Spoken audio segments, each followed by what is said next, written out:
Hi. Hi, everybody. Hi, everyone, and hi, Gina. Hi. It's nice to actually see you. I know it's wonderful to see you.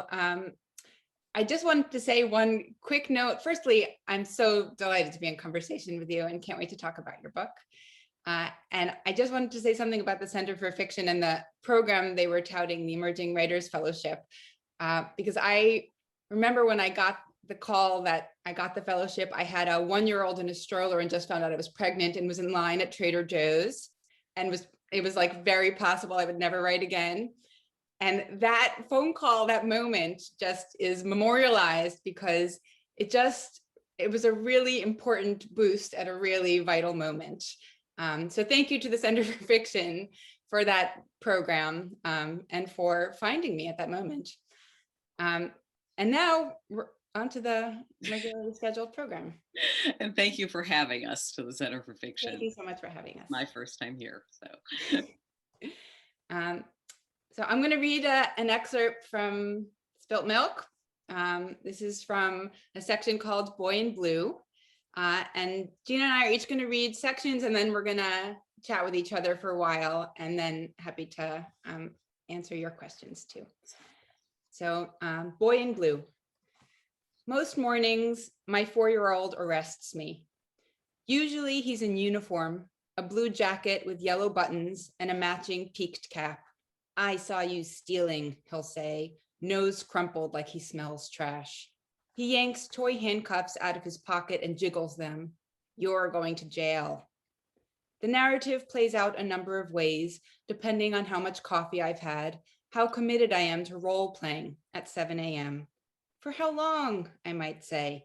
5 minutes, he'll reply, or else something more cryptic and unsettling. 19. 19 what? I resist, say, it wasn't me, officer, you're mistaken. Sometimes his brother Oliver, age 6, is my alibi. It wasn't mommy. Officer Leo squints, shifts his lower jaw from side to side, mumbles something to headquarters on his faux walkie-talkie. His superiors are surprisingly flexible. I'm sorry, ma'am, he says finally, and unfastens my binds. It wasn't you. It was someone who looked like you, which is to say, a woman whom the world sees as white. I ascribe Leo's fixation to geography. We lived 2 doors down from a New York City precinct station. Before we moved in, my thoughts on the apartment's location were comprehensible. I disliked how the huge municipal building sapped the block of charm. Wondered if we'd be less likely to have our bikes stolen off the front patio? Nope. If we'd have ready access to help? Yep. Officers have twice given our dead car engine a jump. What I didn't account for were the effects of my son's exposure to law enforcement. How after a Minneapolis police officer killed George Floyd by kneeling on his neck, our block would be cordoned off for weeks to prevent citizens from demonstrating their rightful outrage, and come nightfall would serve as a headquarters for state police and ICE officers in combat gear. I didn't consider that a dozen times a day, all year long, we'd walk past men and women in uniform on our shared sidewalk. Sometimes they're in bulletproof vests. Sometimes they're gathered ceremoniously on the precinct steps. Sometimes they're leading a person in handcuffs out of the backseat of a cruiser and across our path into the station. My children study their equipment belts, which are at their eye level, look back and forth between the arrestee and the officers clutching their elbows. Leo will want to know things when we get home. What the bad guy did, I'm not sure. How the officers caught him, I don't know.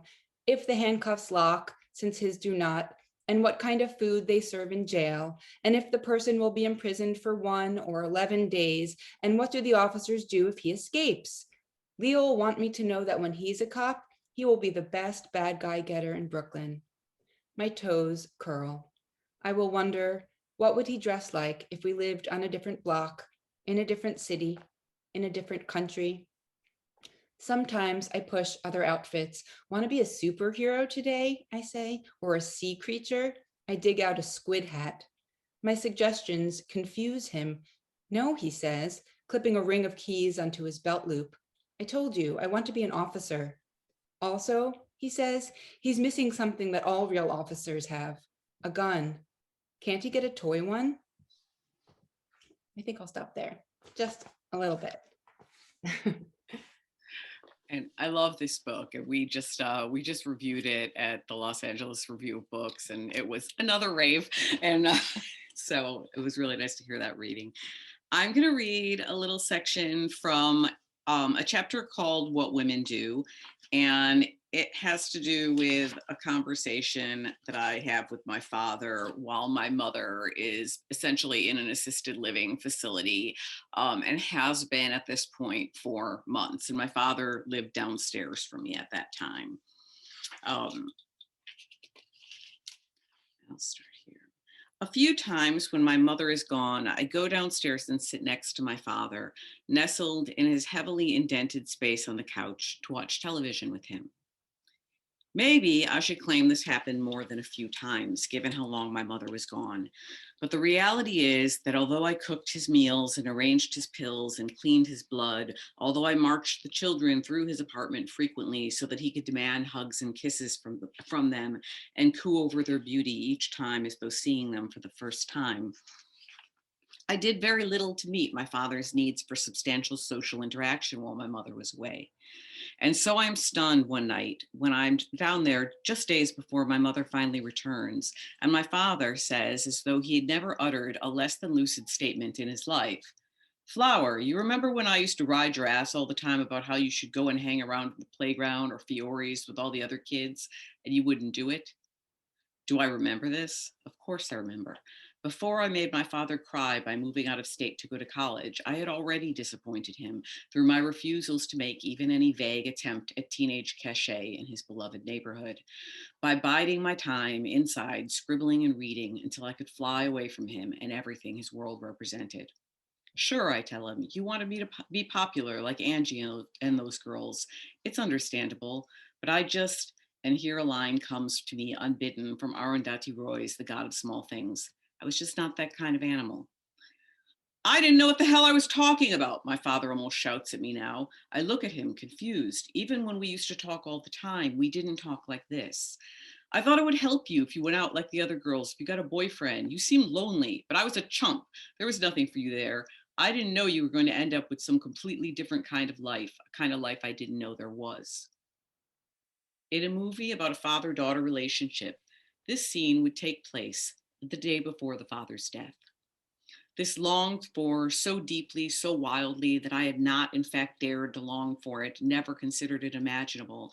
Vindication of my choices, my pursuits from my father would be the words to bring my entire life full circle and grant me some previously elusive peace. But in reality, my father's death is years away still.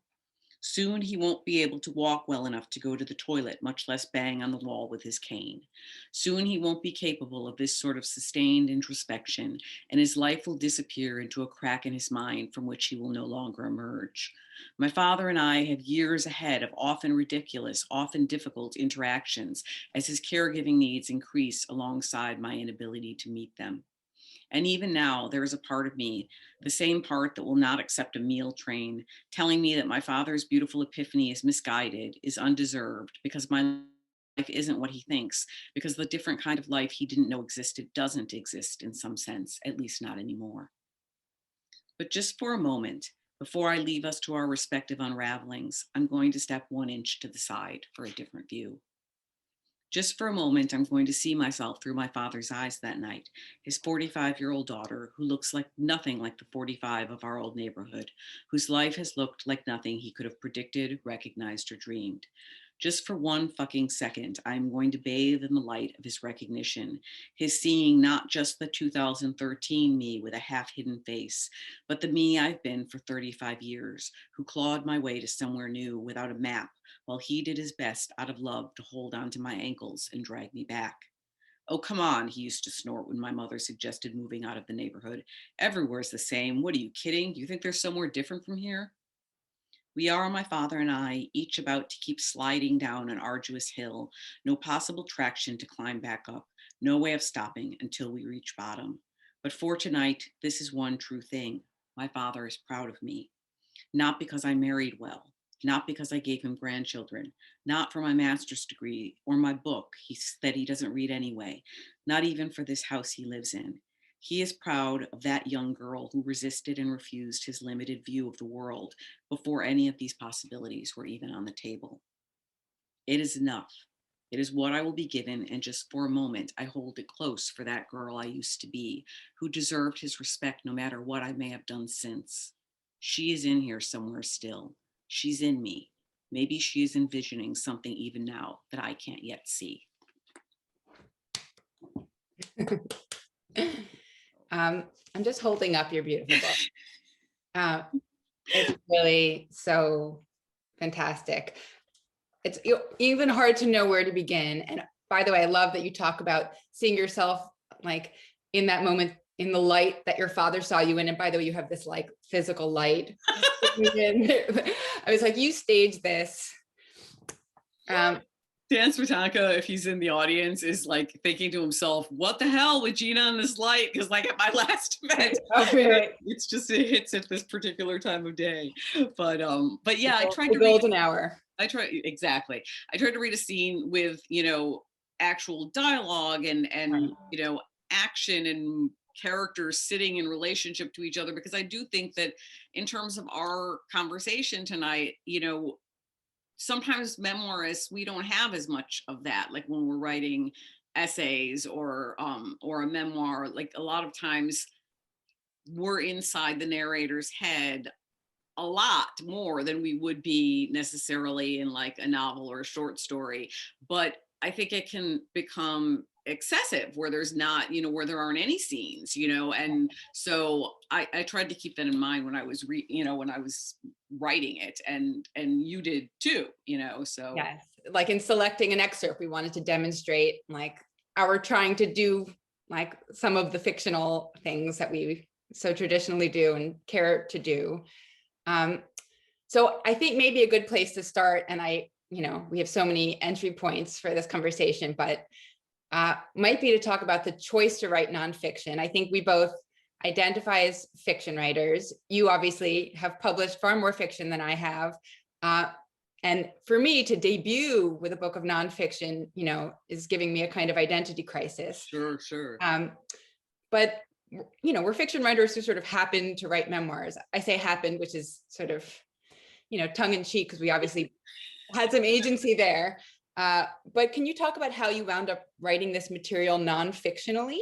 Sure, absolutely.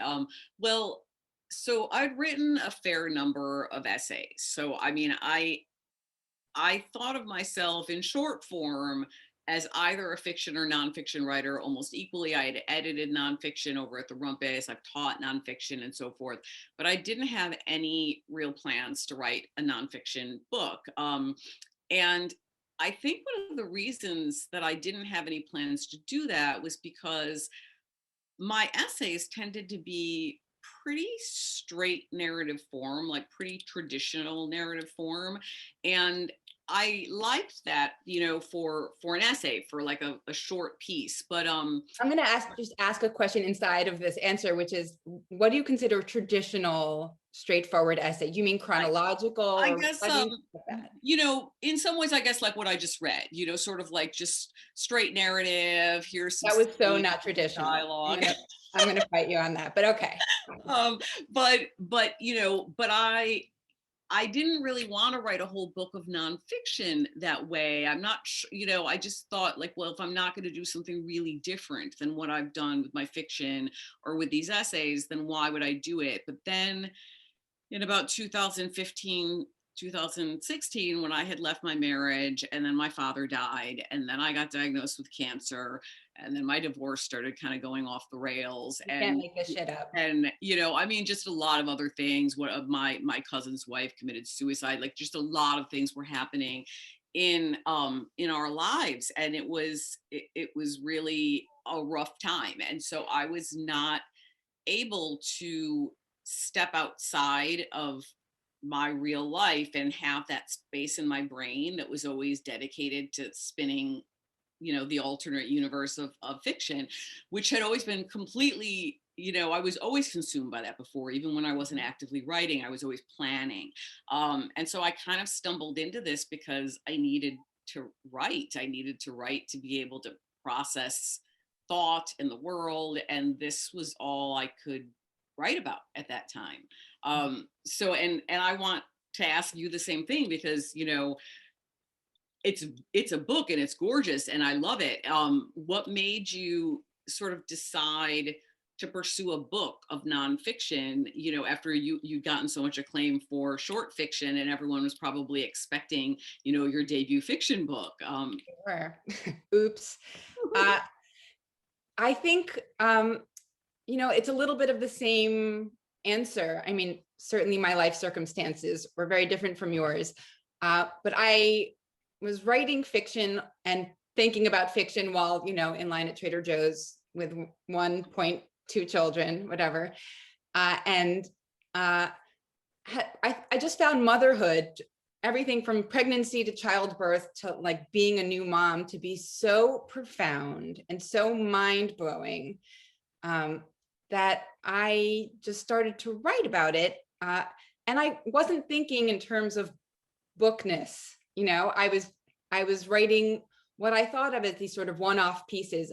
I don't know if I would have called them traditional, and we can come back to that idea too, because I love all of the risks you take in this memoir. But I think I was just trying to gain some clarity around, say, my son's like now many years long interest in policing, dressing like one, acting like an officer, etc. Or, symptoms that I thought I saw developing, like around anxiety in my children when I had suffered from something like that in my own childhood. So I was writing to gain clarity. I don't think I arrived at any answers, I'm sorry to say, but I think I tried to like figure out what was addling me or what was preoccupying me or what. And then I gave a reading. I was invited to give a reading, and the inviter, if that's a word, my friend had assigned his students a couple of essays because it was a nonfiction class. And I read them together because I'd written them over a couple of years just to remember what the hell I had written. And I saw they had some themes in common with an essay I was currently working on and one I had designs to write next. And it seemed pretty clear that this was a much longer project with some through lines. So I used to joke that I was sort of cheating on my fiction with these essays, but it turned out that was the primary project. And, that was what I was more interested in.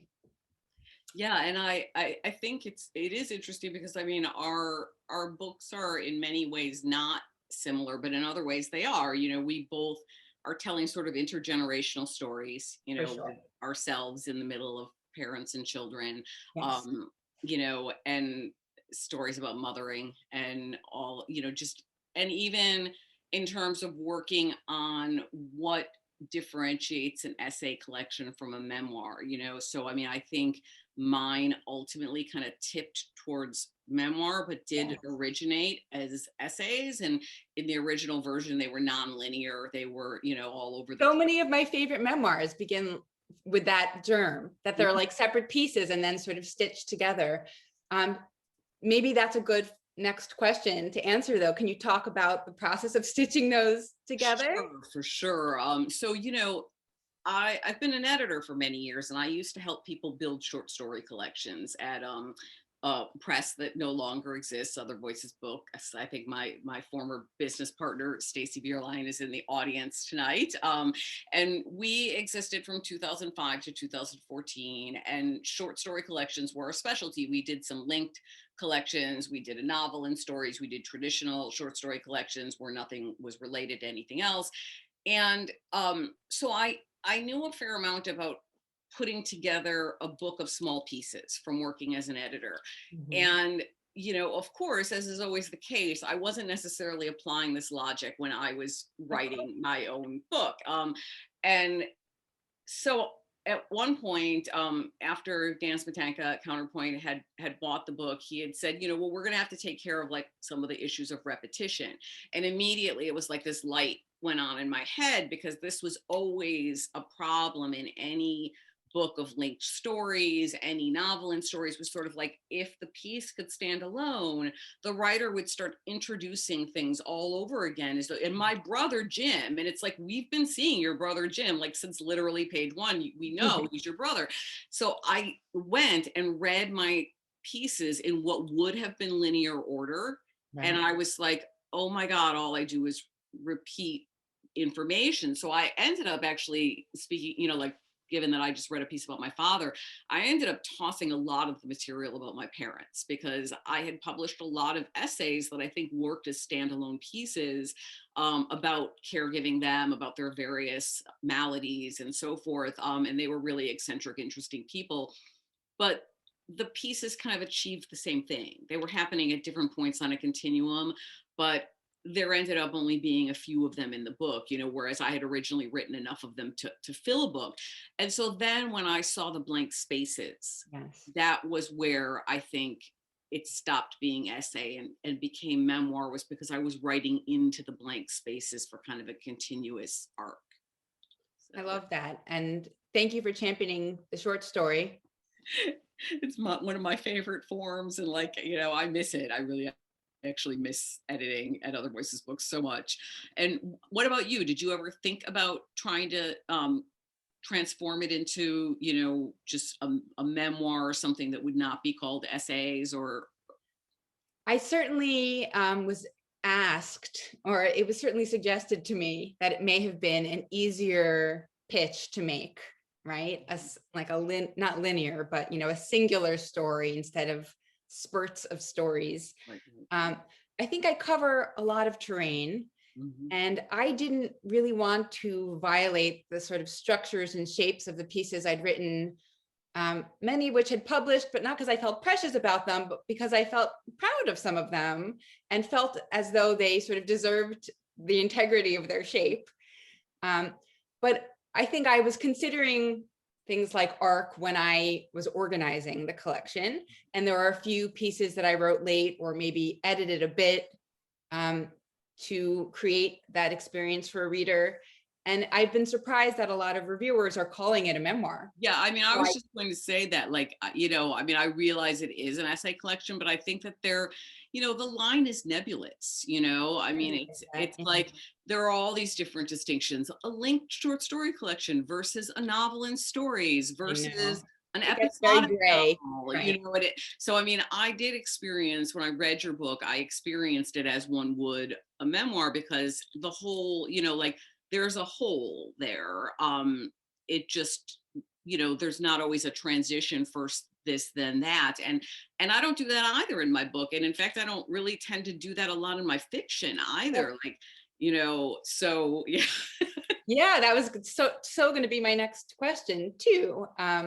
Just the ways you think about, I don't know, those spaces as a fiction writer, that there are, I know this is sort of an adjacent question, but I have a lot of questions about your approach to fiction.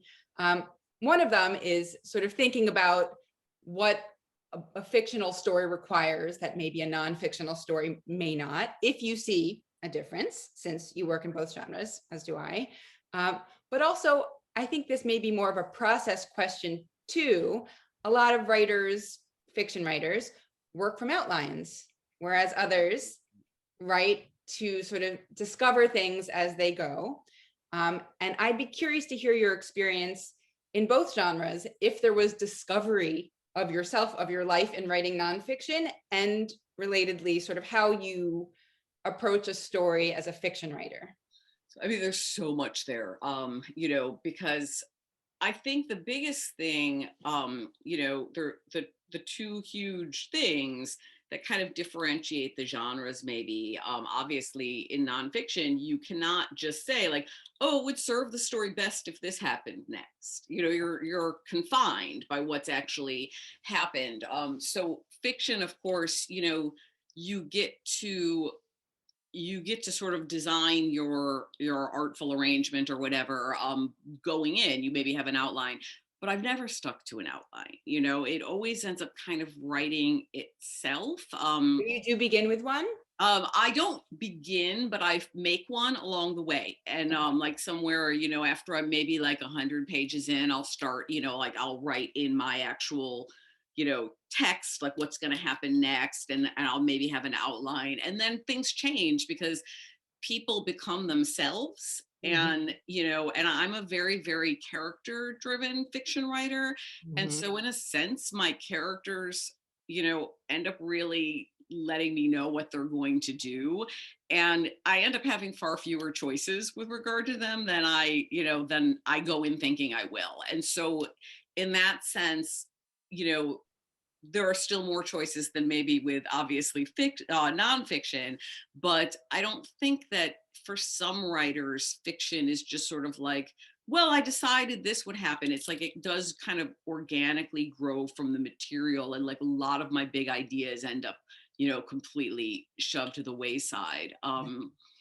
But yeah, I actually cannot remember what the rest of that I question. know it was sort of a lot of pieces, but I mean, about sort of discovery. And it sounds like as a fiction writer, you do leave room for that. And as you discover, you are sort of amenable and flexible. And Yes, I was wondering if this had proven true for you as a memoirist. I think, well, definitely. I mean, definitely. I think if I had written a memoir and then felt like I had not discovered much, I would have put it in a drawer and that would have been the end of the story, because in a way, I felt as though to tell my own story, um, it felt, and I don't know if other people who write nonfiction feel this way, if it's just because, we're taught to be self-deprecating or what, but it feels like, a novel just feels grander. It feels like it more important, like, and whereas telling your own story, you're just like, well, who wants to read about me?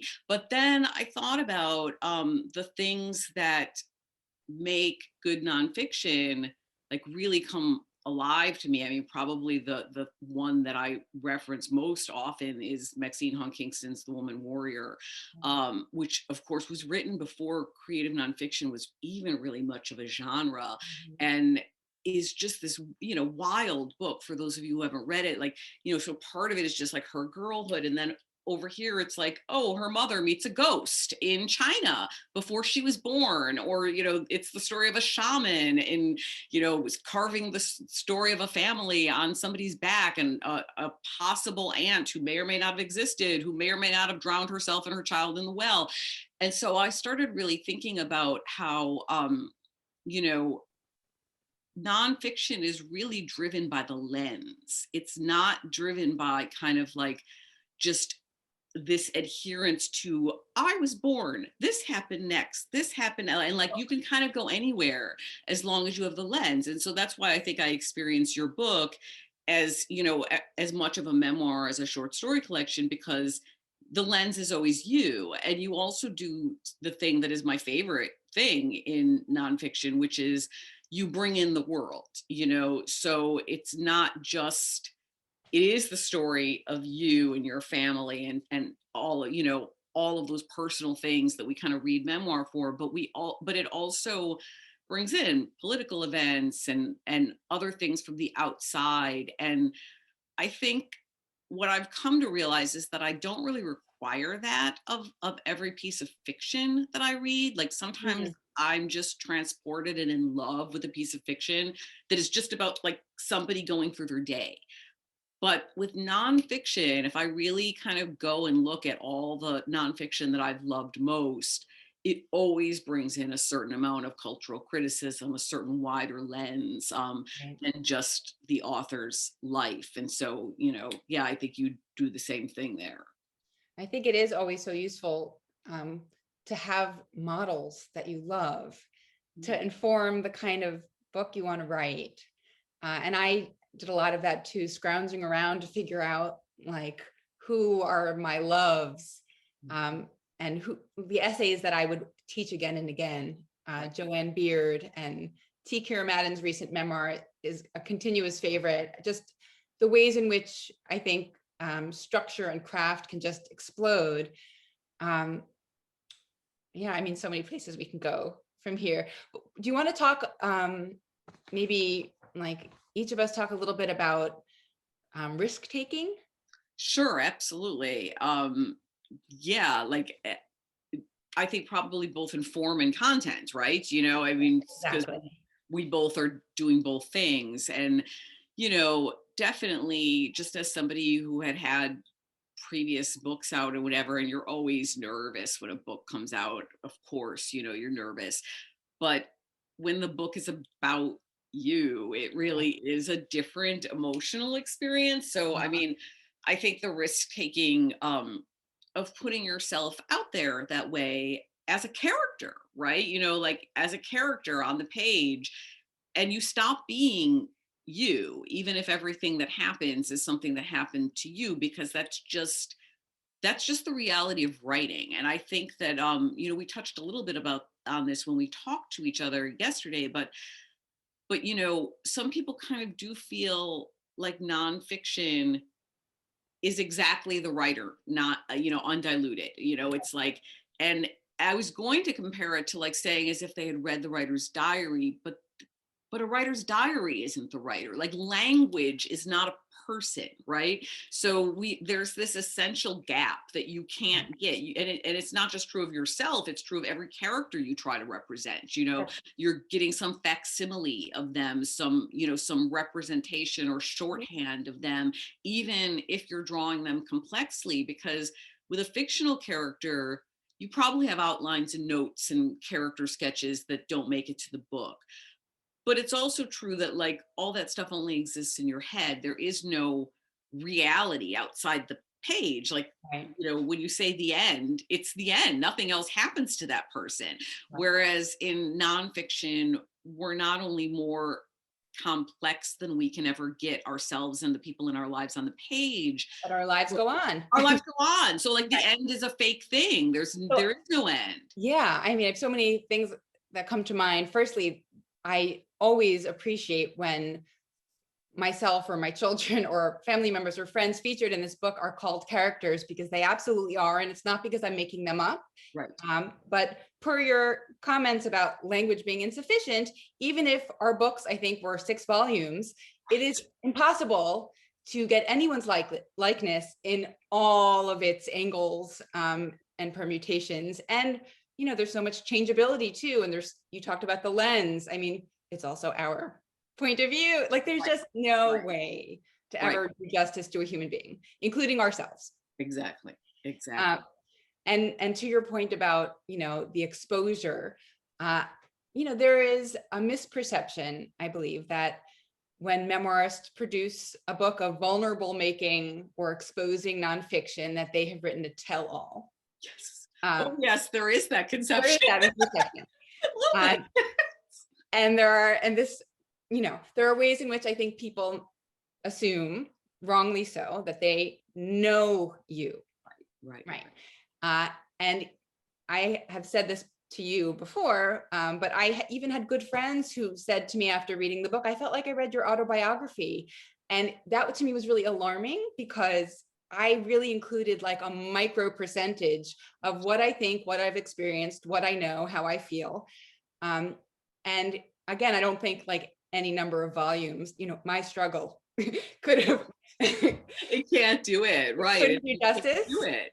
to a life, which wasn't my goal at all. Right. So I do think there's a lot of value in our having conversations about craft, because I think it's very important to look at these as art objects. Like these are carefully curated Right. representations, presentations of our experiences. And we left a lot on the cutting room floor. Absolutely. I will speak for myself, that there are many like interactions, difficult interactions with family members or personal experiences that I absolutely didn't include. And I was making judgments at every turn. How am I featuring loved ones? How am I not featuring loved ones? What am I gonna dissemble and what am I going to share? So maybe you can speak to the question too of what didn't make it in, not obviously sharing what that is, but how you consider that question. Well, I think, I mean, it's huge. So first of all, I love what you were just saying in terms of like, well, it's our lens, which we had both been saying, and then you're like, well, it's first person. And so I thought a lot about how basically in a first person novel or story, we would never expect that that character knows everything, right? In fact, that's the whole kind of joy of first person, is that you discover things with the speaker, and the speaker doesn't know anyone else's motivations, doesn't know what anyone else wants, what's at stake for them. I mean, And they're unreliable. right, exactly. And so because their knowledge is limited. And so I think that concept of like first of all, being a character, being a first person narrator, it doesn't function that differently in memoir or personal essay than it does in fiction, in the sense that like you just can't know what you don't know, right? But then also you have to leave a lot of things out, and probably the most craft oriented example I can probably give to that in my book, it was the decision to make the character of Angie a composite character. And so in a sense, it's like I really did look at people like Maxine Hong Kingston and Pam Houston's Corn Maze and so forth as a model for like, well, how do you tell a story that is a true story Mhm. without necessarily having that character, that exact character, Mhm. um, be the only truth in that story. And so I used three different people from my youth, from different parts of my youth, not one who wasn't from my neighborhood, to sort of make up this one character. And all the things happen, but they don't necessarily happen in the exact same order, and they're not all happening to the exact same person, but the emotional impact on me, Yes. that emotional truth versus just like journalistic factual truth, is still there. And so it's like, in that sense, it's sort of like I kept thinking, well, we don't know if the aunt who may or may not have existed in Woman Warrior drowned her baby in the well, but we know that Maxine Hong Kingston grew up under the Haunted. shadow of that Yes. story. And so I grew up under the shadow of certain types of violence and treatment of young girls in my neighborhood. And all of the emotional truths in terms of like both my sexual psychology, my desire to get out, my adulation of people who I would later realize that had not had good lives, and that my adulation was or envy was misplaced. All of those things are exactly true, even though this one character is three people. Right. And I think uh, this largely, I'm going to just go off, leap here to say that that has to do with your fictional training, that your willingness to do that and your ability to do that, I feel like comes from writing fiction. And that I don't think that maybe an instinctive choice, or even maybe a viable choice, or even thought of it like a consideration for maybe a writer who just has a personal story to share, but maybe didn't learn certain craft tools, say, Absolutely, absolutely. building characters in these particular ways. I wonder if being fiction writers first made us a little more sort of flexible in the creative side of creative nonfiction, just the willingness to sort of stretch our imaginations. I mean, absolutely. And I think if we get back to the idea of form too, I mean, I didn't feel as though the various intersections of what was going on in my life, like they didn't all conform easily to the same narrative style. They didn't all conform easily to the same, you know, to just the same style. And so if I were writing probably a story or a novel in first person, you know, people just automatically assume, well, it has to be this one thing, it has to like always be told in the same way. But one of the most formative books of my life was Dr. O's Book of Daniel. in which it's a fictional retelling of the Rosenberg execution from their fake son, basically, for those who haven't read it. And that book blew the top of my head off when I read it in the 90s. It was written in the 70s, but like it absolutely just made me, euphoric to read it, because it was like he posits alternate endings. Right. He sometimes talks about himself in the third person. I see you doing all of that in Right, the book too. right. Like, I mean, and I feel like that is so important to craft, right? Craft, we're making a piece that has to say something about culture, has to be a piece of art. It's not just this is interesting because it happened to me. And so I really wanted to kind of explore different forms, and all, even use at times different points of view. Yes. Likewise. Yeah. And I think one of the joys for me and the joyous discoveries was all the ways creative nonfiction can be so playful and still be true, and how much fun it was to write like a 35-page essay in the second person, or like chop up whatever and say, imagine if it happened this way. I do credit, sort of writing fiction with like planting those seeds of possibility. Right. Absolutely. And I mean, I tell that to a lot of, my students, and I'm sure yours as well. Like, a lot of people write autobiographical fiction, and I mean, I think everyone probably does it at some point or another if they're a fiction writer.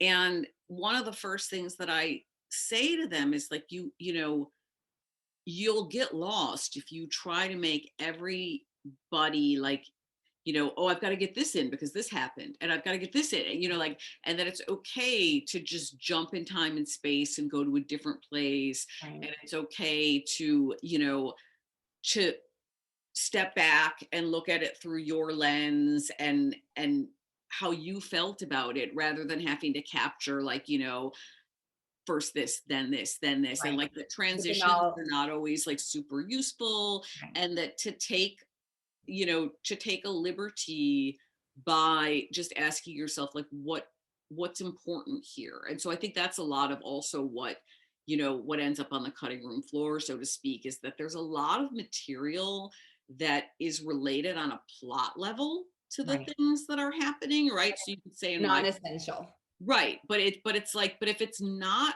related to character motivation and like stakes, like in a really profound way, I would tend to move away from it, Or if it is, but if it's repetitious in some way, if it's doing the same work as another piece that is already doing that.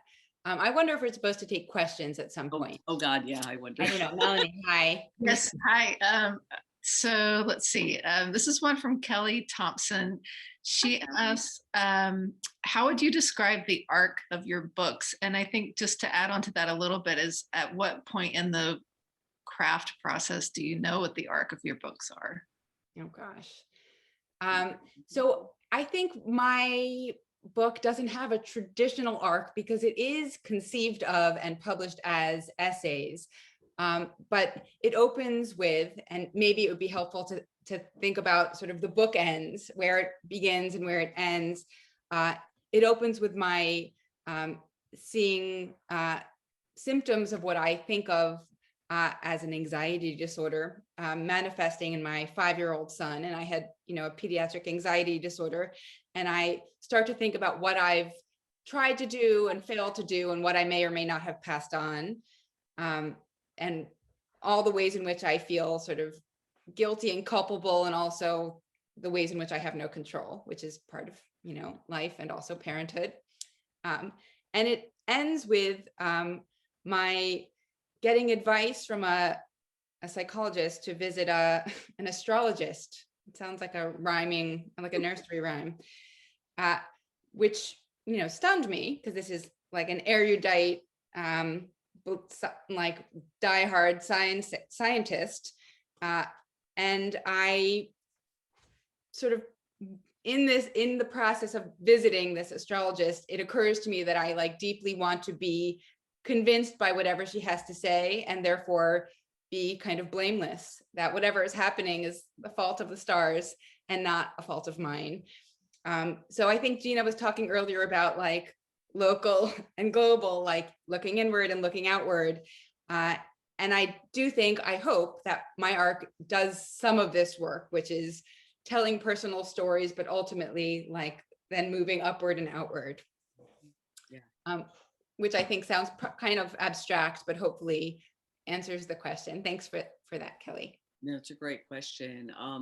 And I mean, I agree with you, like just about all of that. I think for me, the interesting thing is that the arc for me was talking about like middle-aged womanhood in obviously of a certain milieu or whatever, an individual person's middle-aged womanhood.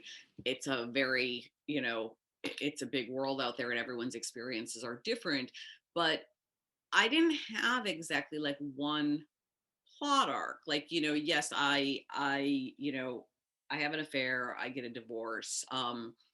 The book could end there, but it doesn't end there. I then go on and get a breast cancer diagnosis. And, then there's kind of a section at the end that is all about like the treatment of women in the medical industrial complex and about, There's so much in this book. It's like 5 books in one. I mean, it is a little bit, because I feel like that is the life of middle-aged women, right? We have to be parents. We have to be caregivers of our elders. We have careers, we have, Partners. marriages or lovers or both, or, we have female friendships. A big part of the book is about the death of my friend Kathy. And then sometimes we get ill and we lose body parts, or we're in chronic pain, and like, all of that happens at the same time. 10 other things are happening, and it's like there's a dumpster fire everywhere you look, and you're running around trying to put them all out. And and some of them you set the fire, and in other ones you had nothing to do with setting the fire, and they're all, they don't stop for each other. And I feel like that is an experience that so many women in general, but like particularly I think women who are parenting while their parents are still alive and also working, and and who have been ill, like experience. And so I tried very much to use my life as kind of like a mirror for things that I saw in the culture. Like, and I wanted there to be a strong narrative, but I really in many ways see it more as a book of cultural criticism than a book about me. Because my individual story, like the small details of my individual story, you could, there are so many women who all these same things are happening, and so the variances, the lens changes, but so many people get breast cancer, get divorced, parent children, take care of their parents, like lose friends, like in your 40s when people like start to die. So that was like when I thought about story arc, Kelly, like I kind of thought about just everything hitting at once. And like, there is a story arc in terms of things develop and things change. How do you survive the fires? But yeah, that's really like, that's the central navigating principle for me, is like, what are all these stories that kind of not enough people are really telling, or if they're trying to tell, not enough are getting published, like about what it is to be a woman in this sort of age group, the feeling that a lot of memoirs are about much younger people and resolve sort of happily with the person putting their demons behind them, and just wanting to kind of dive into, I guess, a somewhat different kind of story there, based largely on the age of the protagonist.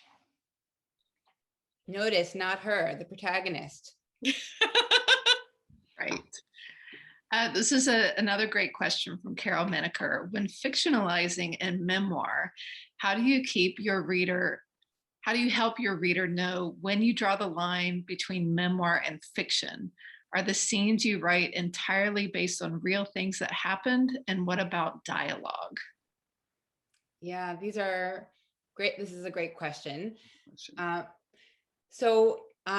mean, I think one way to answer it is to think about sort of the research, I mean, I'll just speak to my own writing experience, but the research I did to conjure these scenes. So the essay I excerpted about, my son arresting me in the morning and many mornings, I would immediately scribble notes down afterwards. And I didn't even know what it would become, but I felt the need to just keep track because it was alarming to me. And I think sometimes as writers, you have these nuggets of things that resonate and you're not sure what to make of them or what they'll become. I also, in this book, write about my childhood and my relationship to parenthood. And I had diaries, as Gina talked earlier about, being a diarist and whether that would be sufficient. But, even in my diaries, I was like lying to myself. I would be like, I had such a busy day. And it would be clear that I like really did very little that day, but it was important to tell my imagined reader that I was very popular as an 8-year-old. But I also, watched my bat mitzvah video because there's an essay about, being betrayed, having my good friend make out with my crush at my bat mitzvah. So I had some source material that I drew from in order to recreate these scenes. And some of it was manufactured to the best of my memory, to the best of my ability, to be a representation of the kinds of conversations I was having with my children or had with a parent or a friend, etc. I don't put quotes around my dialogue. This is a totally personal choice, a stylistic choice. I like that the dialogue can integrate itself into thoughts and action, and a reader may have to pause an extra, beat to try to distinguish one from the other. But I also do that because some of it is not exactly word for word. I don't fault anyone who quotes dialogue in memoir that isn't word for word. And I think we were talking earlier about emotional truth, and I worked really hard to try to chisel my way toward that in the writing process and the editing process. So I think there are, this is a book of nonfiction, and all of it is true. I think, you say, how do you clue your readers in? Gina was talking earlier about having a composite character. Nowhere in her book, unless my memory is failing me, do you say, this is a composite character, right? But it is just part of the story. I don't have composite characters exactly, but certainly some other elements that I feel, sort of no guilt for kind of inventing, because they weren't, I wasn't making up a declaration somebody made that they didn't make. I was very loyal to the spirit of an exchange or an experience, and may have, put a couch in a room when I wasn't sure if there was a couch in the room. There are ways in which I think it's useful to build a room and build a scene in service of the important story. It is one of the reasons for sure why, as we were talking about earlier, there does not tend to be as much scene in memoir as there is in story. It's very difficult. I mean, I can write a lot of dialogue in my fiction. I love dialogue. I love like characters talking to each other. There's nowhere near as much dialogue in this because it's really hard to remember. Oftentimes you have one phrase in your head that you can't get out of your head, and that phrase was said because you've never forgotten it. But it's like, well, what did you say before that? What did someone say after that? And so a lot of that ends up being, like exposition where you're talking about the thing, and then okay, there's like, here's this one thing that we know somebody said. But I also, no, I did not want to write in the text while the reader was reading, say, well, and I'm saying Angie, but it's really 3 different people, but that is in the acknowledgments, and it is in sort of like a bit at the front of the book, but there are times in the book where I actually pull back and say, like, I didn't write that exactly like it really happened, and here's why. you I know. loved when you did that about your daughters in the car, but it was maybe only one. And does it matter if it's both? Right. I mean, like I did like to play with that in a sense of like that, sometimes you have reasons. I mean, there are people who just don't even figure a in my book and probably most people's memoirs who are actually quite important but aren't even there, and so, kind of writing into these blank spaces at times or, saying, well, here's exactly why I'm not going to tell you quite what happened here. And so um when I think about that, I mean, again, as a fiction writer, there's this scene in Book of Daniel, which I was talking about, where Daniel, who's a bit of an asshole, very unstable. Obviously, his parents have been executed, but he is about to burn his wife on her bare bottom with a cigarette lighter, and I like how casually you just said that. we don't know if he's going to do it or not. He's being, just unbelievably abusive. He's like, they're driving the car at the time. It's like a nightmare scene. And we're all like, oh my God, at the end. And then all of a sudden, Dr. O, but in the voice of Daniel, who's our narrator, steps back and is like, fuck you. I'm not going to tell you whether I actually did it. You want to know if I actually did it? Like, go fuck yourself. Like, I'm paraphrasing, obviously, but like, but so of course, like, and I was just like, oh my God, like you can do that. And so there were moments in the book where I did that, where I was like, and then that's not exactly how it really happened, but here's what you really need to take away from this situation, is like the one scene where only one of my daughters was in the car, but I put them both in the car. And, and then I say, it's like, because I don't want to say which one I'm having the conversation with. And I don't want to attribute, dialogue to which one of them. And, but here's what you really need to know. This bottom line is like, I'm thinking so much about how this is going to impact the relationship with me. And I'm not thinking that much about how it's going to impact my relationship with their father. And that is the truth you need to take away from the scene, is that is something I should have been thinking about and wasn't as much, And I also think the choice to do that reflects like even a higher aim, which is like, this is about truth, right? So like, look at me dissembling here in this moment. And also here's my being like confessing that I'm doing that to you. It's like so many layers of truth telling, right? Yeah. And it's also, just this sense too, I think of like, we all like, I think of myself as a very intimate writer. I think my fiction is very intimate, even though it's not about me. It's like, I'm that way as a person. Like I want to get down to the, just the rawest bottom thing that the person is thinking or feeling. And that's what's interesting to me. But at the same time, I'm also a pretty private person, which may be a weird thing to say about anyone who writes a memoir, but it's Especially kind of your like, memoir. but in a way, like one of the things that compelled me most was like when I was going to go somewhere, like, okay, like go big or go home. But there are a lot of places they don't go, and so it's like the reader doesn't know that, and they can't be held responsible for that. But it's like, but when readers read your book and think they now know like literally every single thing about you, I mean, the only way I think that would be possible is if you're reading kind of like, that old school celebrity biography where now every one line fact about where someone was on a given day, but you don't know anything about their emotions. Right. And I prefer to go really deep into the emotions, but you don't get to see all the things that happen. Well, what an amazing conversation, Gina and Courtney. Thank you both. Thank you so much for having us. I feel like we could keep talking. I know. Courtney, like I'm gonna like, you're not my new best friend. So. Congratulations to you both for your amazing books, and thank you to our very active and engaged audience to come back for more. I hope to see you all soon, and Gina and Courtney, I hope to see you in real life at the Center for Fiction. Definitely. Someday soon. So Thanks good night, everyone for coming, and thanks Melanie and Zach. Here.